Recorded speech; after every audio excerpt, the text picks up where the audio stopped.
What I'd like to show you now is a little solution I came up with for using my cold jaws on this bowl.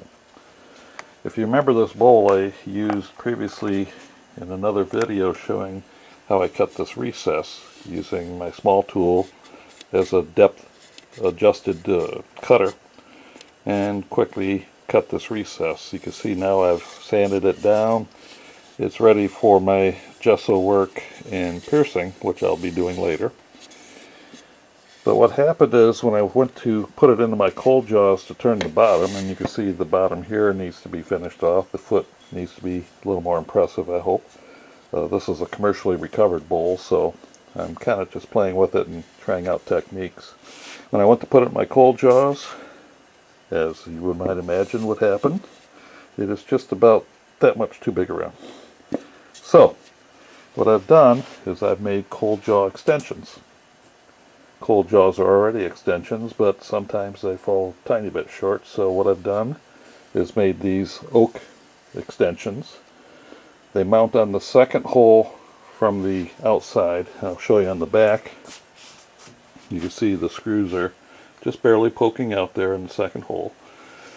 The reason I use the second hole is just to give it a little more stability and grip area to hold these things nice and secure. You'll notice they're all identical, and if you're going to do something like this, you have to make them identical so you don't throw an imbalance into the system. You can tell I've used these previously. This little gripping area here, I have small pieces of rubber band glued on, just as a little bit of cushion for a bowl that I gripped on the inner edge and in the expansion mode. And this here was a grip area that I used on a previous bowl to grip the outside in compression. And that's what I want to do with this bowl, but if I hold it up here, I think I have to get my tool rest out of the way.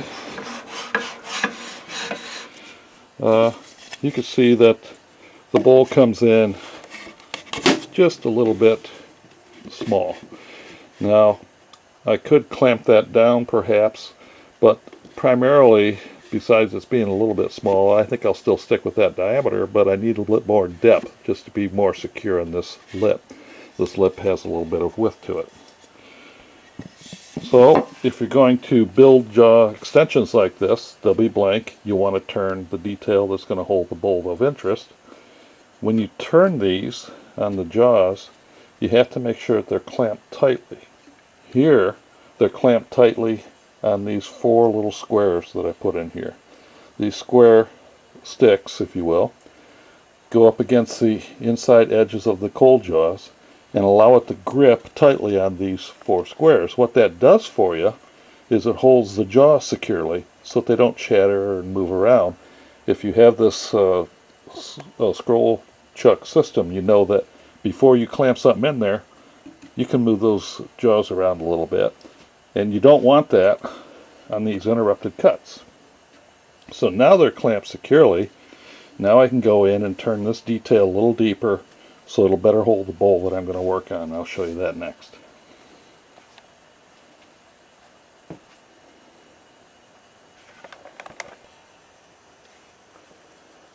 Well, I'm just about ready to turn that recess, and I just wanted to show you how I'm going to do it. I'm going to use my tool with a bit ground a little differently. You see it's a very tight round nose and it's biased off to one side.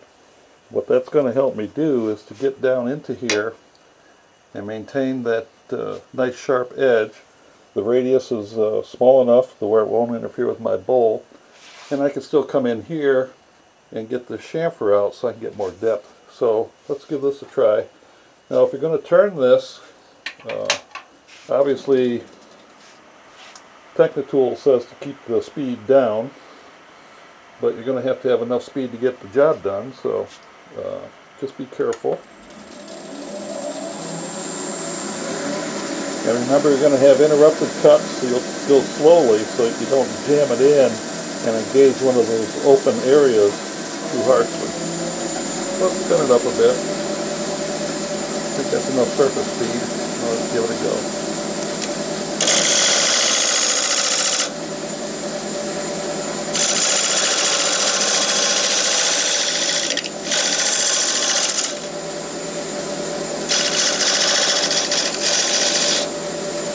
Let me pull you in a little bit more and you can watch a little more closely.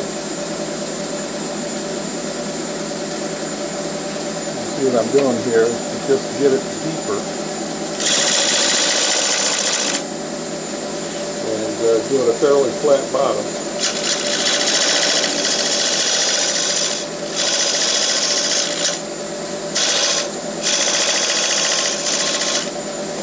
And I think that should give me just about what I need. Let's just make sure this edge is nice and straight in.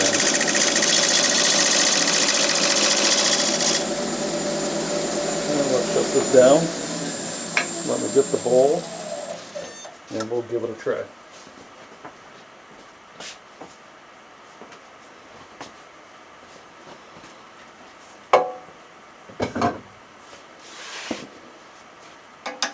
I'm going to get the tool rest out of the way. Now, of course, before I can clamp it, I have to get those 4 little blocks out, and that should be a simple matter of just loosening this up. You can see I could take these out, widen me out a little bit so you can see what the heck I'm doing. Get these blocks out of the way so that I can clamp my bowl. To hold them in when you put them in place, you might want to put some double stick tape or something like that on there. And now I want to place my bowl in the position and clamp it down.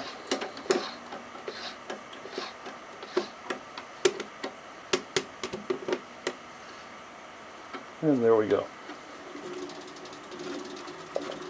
Now I'm ready to turn the foot.